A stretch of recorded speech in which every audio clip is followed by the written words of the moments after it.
fechar, o cara tá com dificuldade aqui e tal. Ou senão o cara pegava, mandava um para aquele lugar, mandava outro para aquele lugar, saía na porrada, mudava a forma de jogar, porque muitas vezes você dá um carrinho, ou você dá uma chegada no cara, ou intimar, ou criar algum fator novo dentro do jogo, você acaba motivando todos os outros que estão ao seu redor. Como é que joga um jogo desse de Libertadores 3-0, um amasso, quase foi 4, e assim, o negócio com a camisa do Corinthians? Primeiro, eu falei no segundo jogo agora contra o CV, eu falei no pós-jogo, né, e algumas pessoas não entenderam. Para você disputar a Libertadores, você tem que ter algo a mais. É diferente. É diferente, você tem que entrar com mais força, você tem que saber que a arbitragem não vai apitar qualquer falta. A gente está até conversando, eu e o Prato, sobre o Corinthians achou que estivesse jogando Paulista e não é. Entendeu? Você tem que entender as necessidades que o jogo está pedindo. O Corinthians, em momento algum na Libertadores, esses 3 jogos, entendeu que ele estava jogando na Libertadores. E aí não sei se é uma questão de... Eu não acho que é soberba, não acho porque são jogadores experientes. Claro. São jogadores que não entenderam o que está acontecendo. Né? São jogadores que eles mantiveram ali vamos dizer assim, o mesmo nível de atuação e mesma intensidade de atuação do Campeonato Paulista. Talvez por acharem que não, o Campeonato Paulista tá bom, na Libertadores é a mesma coisa. Não é. Então já começa errado aí. Você tem que jogar de forma diferente, entender a competição. O Corinthians, em momento algum, não entendeu. Aí cabe ao treinador. O treinador precisa passar e mudar essa chavinha para os jogadores. Não adianta chegar depois do jogo, que nem o Emiliano fez, não, é uma vergonha, não vai acontecer isso, da boca para fora, e chegar no jogo contra o CV, fazer o que o Corinthians fez. Então não adianta nada, é um discurso para a torcida, mas internamente não devem ter feito nada, porque o Corinthians continuou contra o CV com a mesma postura, achando que fosse um Campeonato Paulista, e ontem foi pior ainda. Mas assim, quantos jogos o Corinthians fez no Campeonato Paulista? Até agora já foram 13. Quantas vezes ele jogou com 3 zagueiros? Eu acho que só na circunstância mesmo, não começou, né? Nenhuma, né? Escalação, ele começou com nenhuma. Começou. Qual foi a intenção dele ontem? Ele começa com 3 zagueiros, que na verdade se tornou uma linha de 5 jogadores, com 2 volantes, para dar liberdade para 3 jogadores que ficavam ali na frente sem fazer nada, sem participar de nada. O Memphis, ele é o primeiro a cobrar, mas ele tem que ser o primeiro a correr. Não adianta jogar 5 minutos contra o Mirassol e achar que está tudo bem. O Memphis do ano passado não é o Memphis desse ano. O Memphis do ano passado demorou 4 ou 5 jogos, depois ele chegou, foi um grande responsável pela mudança técnica do clube e tal, do Corinthians, do Campeonato Brasileiro, mas o Memphis desse ano aqui não é o Memphis que jogou o ano passado. E não adianta ele fazer o discurso e no campo ele não vamos dizer, justificar o que ele falou. Né? Então assim, Memphis, Garro e Yuri estiveram fora ontem do primeiro tempo. Não jogaram, porque ele colocou a linha de 5 jogadores, né? Ele baixava o Mateuzinho e baixava o Hugo com os 3 zagueiros, colocou o Bidon e colocou o Alex Santana. Mais um erro do Ramon Dias. Por quê? Porque se você vai jogar num jogo físico, e aí não sei se eles assistiram o jogo do Barcelona, né? Eles devem ter assistido. Você vai jogar no jogo físico, o que acontece? Eles querem fechar as laterais do campo. Só que ele coloca um jogador de marcação e um jogador de armação. O Bidon não é jogador de marcação. O Bidon é o jogador, entre os 3, quando ele joga com 3 jogadores, é o mais técnico para poder sair jogando e fazer passes. Ele não é o cara que vai marcar o tempo todo. Ele é um cara técnico, até pela questão física, ele não vai suportar o jogo de ontem. Então falta entendimento ao Emiliano, falta entendimento ao Ramon. É o seguinte, o jogo ontem era para ser Alex Dias e Martínez, Alex Dias e Carrijo, entendeu? Era Alex Santana e Maicon, embora eu acho que o Maicon já não está mais participando desse jogo. Isso eu acho que é uma coisa que joga a favor do Ramon nessa situação, Zé. Eu acho que como ele perde Ranieri e Martínez, o que ele poderia fazer é começar com o Carrijo. Sim. Ele não tinha uma outra opção para ser um 5, um jogador de marcação. Sim, mas aí Prats, você tem que colocar... E o Ryan? Tava onde o Ryan? Tava no banco. Tava no banco. O Ryan, quando ele entrou no Corinthians, o Ramon, ele tirou o Bidon, porque o Bidon não marcava, e colocou o Ryan. Sim. Para fazer a marcação forte. Põe o Ryan para jogar. Já que ele vai colocar uma linha de 3 pela primeira vez num jogo de decisão como esse, então põe o menino, que é força. Entendeu? E coloca o Bidon. Não adianta, você não vai conseguir tirar do Bidon força, embate, pancada, carrinho, sabe, trocando cotovelada, empurrão, como exige um jogo como esse. Né? Porque Libertadores é isso. E aí o que acontece? Você não tem força para fazer essa bola chegar até os 3 jogadores de ataque. O Yuri, todos nós sabemos que não é o cara que vai recuar para segurar essa bola para o time sair, é o cara que vai procurar a distância, vai procurar a linha, né, nas costas dos zagueiros. A bola ninguém tem força para recuperar essa bola e fazer essa bola chegar até o Yuri. O que acontece? Yuri morre fora do jogo. O Garro até agora não jogou. Até agora o Garro não jogou, o Garro tem dificuldades. De novo, como joga o sistema de jogo da equipe do Barcelona? 4-4-2, né? Com a variação do Villarreal, né? O uruguaio, que ele vem um pouquinho, que ele balança, que ele sai. Valiente, desculpa. Valiente. Mas normalmente são 2 linhas de 4. E esses caras que variam e o Viveiros lá na frente. E as velocidades, né? Sim, como jogou a UCV contra o Corinthians? 2 linhas de 4. 2 jogadores lá na frente com um menino de 16 anos fazendo a mesma função que faz o jogador do Uruguai, né? O Valiente ali no Barcelona. O que o Ramon faz? Dá liberdade para esses caras jogarem. Cara. Né? O primeiro tempo, o Corinthians não jogou, mas o time do Barcelona, se vocês analisarem, eu pelo menos analisei, teve a posse de bola, mas criou pouco e só conseguiu criar chances com chutes de longa distância. Porque o Corinthians estava bem arrumadinho ali, mas só que faltava jogar um pouco mais. Aí 1-0, um erro do Tocha, que aí dá para entender, um menino novo, tá começando ali, errou o bote, aí acabou tirando o pênalti ali, 1-0. Falei aqui ontem e assim, era simples, quem assiste o jogo do Barcelona sabe. Eles fazem 1-0, recuam, seguram o posicionamento para sair em velocidade, explorando os lados do campo. Boiola e o Oyola, né? Como é que é? É o Oyola. É porque eu fiquei brincando com a minha filha ontem. E o Coroço? E o Coroço? O Coroço era mais vertical e o Oyola vinha por dentro tecnicamente para armar o time junto com o Valiena ali no meio. E velocidade com o Viveiros ali na frente. Quer dizer, todo mundo viu o jogo, todo mundo sabia o que o Corinthians faz, aí ele abre o time, aí ele muda, aí eu vou colocar de novo o time num 4-3-1-2.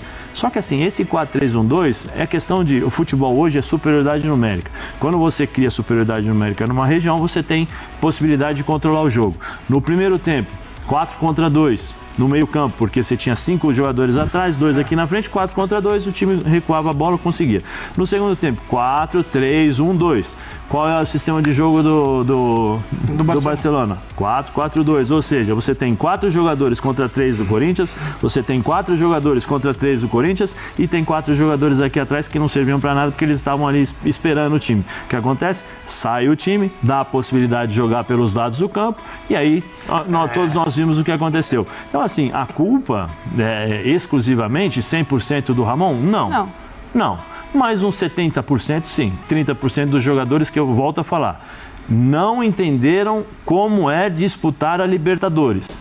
Porque sistemas táticos, tudo que aconteceu ontem, hoje em dia esses jogadores, eles não são...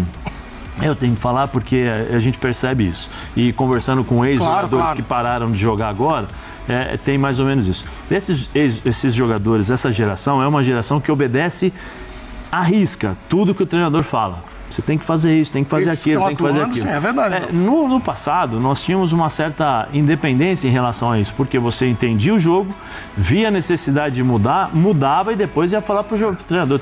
Fechar, o cara tá com dificuldade aqui e tal. Ou senão o cara pegava, mandava um para aquele lugar, mandava outro para aquele lugar, saía na porrada, mudava a forma de jogar, porque muitas vezes você dá um carrinho, ou você dá uma chegada no cara, ou intimar, ou criar algum fator novo dentro do jogo, você acaba motivando todos os outros que estão ao seu redor. O time do Corinthians não tem um jogador que faça isso, a não ser o Martínez, que é o cara que chega um pouco mais, que peita, que vai pra porrada, que discute e tal. E eu não tô aqui incentivando a não, você pancada. Tá pedindo personalidade. Eu tô falando como se joga essa competição. Tem que chacoalhar o jogador. Entendeu? Como se joga essa competição. Porque nessa competição vocês vão ver muitos e muitos jogadores, ou muitas equipes, criando essa atmosfera para justamente motivar. Como o time do Barcelona foi ontem. Vocês viram o Lionel ontem? Jogou muito. Vocês viram? Jogou muito. Pegava tudo que é rebote no campo. Melhor jogador em campo. O Corinthians não tinha a segunda bola. Melhor jogador em campo pra mim. E a chegada dele? Chegava e ombro, jogava o jogador pro outro lado. Jogou muito. E não deixava e tal. É isso que muitas vezes você perde Libertadores. Tecnicamente você pode até não conseguir jogar, como foi o Corinthians. Mas você tem que brigar, você tem que jogar. Vocês viram o último gol? A Nath falou do Gustavo. O Gustavo estava morto ali. O cruzamento, quando o Hugo tira a bola, todo mundo vai pra dentro do gol. Não, exatamente. Não é que o pessoal vai E o Hugo tira a bola do Mateuzinho. Sim, do Mateuzinho. Ou seja, todo mundo vai pra dentro do gol. O Carrijo, que estava ali, ao invés de sair num ataque pra tentar atrapalhar o jogador do Barcelona, ficou esperando. Aí o cara domina, olha, ajeita e caixa, 3-0. Então, assim, falta muito ao Corinthians entender a competição que joga. E ontem ficou muito claro que o Ramon não viu e não entendeu a forma de jogar do Barcelona. Porque se tivesse entendido, no segundo tempo, teria voltado com a mesma equipe. Com a mesma equipe, da mesma forma. Não vou jogar, vou segurar o máximo aqui, vou tentar perder de 1-0 para jogar o segundo jogo. Porque assim, o Corinthians não jogou o primeiro tempo, mas o time do Barcelona não conseguiu criar tantas oportunidades. Era mais a bola ali na intermediária, que espirrava, e aí tem a superioridade numérica. Quando eles iam fazer 1 contra 1, você sempre tinha 2 jogadores e um na cobertura. Até aí, mas dentro da área, próximo do seu gol, beleza, mas você tem como fechar ali. Né? O Corinthians tentou fazer isso. O problema é que o Corinthians não jogou. Então assim, tem condições, estou comprado isso aqui, tem condições de virar? Futebol, tudo pode acontecer. Pode fazer 2, pode fazer 3. Mas vai ter que fazer um jogo perfeito, né, Zé? Mas só que vai ter que fazer um jogo que até hoje... Vai ter que fazer um jogo muito melhor do que os últimos 5, pelo menos. Até o dia 6 de março de 2025, não fez ainda. Exato. Não fez. Eu acho que a culpa do Ramon é maior ainda. Vou pedir a ajuda do Zé, que acho que o Zé fez alguns jogos. No ano passado, o Corinthians estava naquela luta contra o rebaixamento, e é o grande orgulho do Ramon. Ele, precisa lembrar, me agradecer, porque eu já dei o rebaixamento. Mas o Corinthians foi avançando nas Copas, ele não foi bem em alguns jogos decisivos. Na hora de mata-mata, jogo decisivo... Pelas escolhas dele. Ele fez escolhas ruins, ele foi mal. Ele só conseguiu sair da zona do rebaixamento faltando 8 rodadas, porque foi quando o Corinthians saiu da Sul-Americana. Contra o Racing, na Copa do Brasil também, ele não foi bem ali nas escolhas ali. Contra o Flamengo. O Flamengo com 1 a menos, ele não consegue reagir. Exatamente. Antes do Corinthians estrear lá contra o CV na Libertadores, ele deu uma entrevista assim um pouco meio garboso, né? Eu sei o que é Libertadores. E ele, verdade, ele ganhou Libertadores com o River, tem uma história muito grande. Ele falou, minha comissão técnica, Emiliano, nós conhecemos muito bem. É preciso jogar de forma diferente. Eu lembro da coletiva ele falando sobre isso, assim, meio que dando uma aula de Libertadores. É diferente. E aí ele não foi bem contra o CV. Em 3 jogos na Libertadores, o Corinthians tomou 6 gols. Sim. Certo? Sendo que 3 de um time que você vê que tinha criança, tinha garobeiro, churrasco. Eu gostei da UCV. E contra o CV na Neoquímica Arena, com o Hugo, o melhor jogador em campo. Salvando, hein? Porque o Corinthians sempre beira isso, né? Toma os gols e podia ser pior. Sempre podia ser pior. Ramon veio falar uma coisa, ele alertou antes, a Libertadores é diferente, precisa de uma preparação especial, o jogo é diferente, mas fiquem tranquilos porque eu sei muito bem o que é isso, né, tal. No jogo de ontem ele começa com 3 zagueiros, que não estava acostumado. Aí toma 1-0, pro segundo tempo ele muda, faz linha de 4 e termina com 3 atacantes. Ele usou 3 sistemas táticos diferentes e com os 3 nada deu certo. Teve gol anulado, quer dizer, o placar poderia ter sido maior, né? Então eu acho que a culpa é muito do Ramon. Tem jogadores, o Garro não sei se está com problema físico, o Garro tem alguma limitação. O Garro comentaram do problema no joelho, né? Que inclusive ele fica fora no jogo caiu muito, oscilando muito, né? Mas o André Ramalho eu acho que é o melhor. Assim, eu defendi ele aqui. Eu acho que se é pra jogar com 3 zagueiros na sobra, tem que ser o André Ramalho. O André Ramalho tem que fazer a sobra. Não pode ser o Gustavo Henrique pra fazer sobra. A obrigação do técnico é encontrar alternativas. E muitas vezes me parece que ao invés de encontrar alternativa, ele faz totalmente o contrário. Aí você fica perguntando, tá, mas qual o sentido disso aqui? Deu certo? Não. Começou o jogo, tá tomando pressão, não tá dando certo? Muda, não tem problema nenhum. Quantas vezes tem treinadores que têm coragem de ir lá no primeiro tempo ainda vão lá e mudam? Porque percebem que a estratégia deu errado e se você não mudar, se você não voltar atrás com a sua convicção ali do momento, você vai acabar piorando a situação. E foi o que aconteceu. Ontem os jogadores do Corinthians estavam cansados. O Gustavo Henrique no último gol, eu falava aqui fora do ar com o Zé, ele começa correndo na frente, quando a gente pega ali a diagonal do lance, e ele não encosta no jogador, ele não vai fechando o espaço do jogador, ele vai indo pra dentro da área ao invés de fechar com o jogador para evitar um cruzamento. O Bidon, totalmente cansado, também não consegue marcar.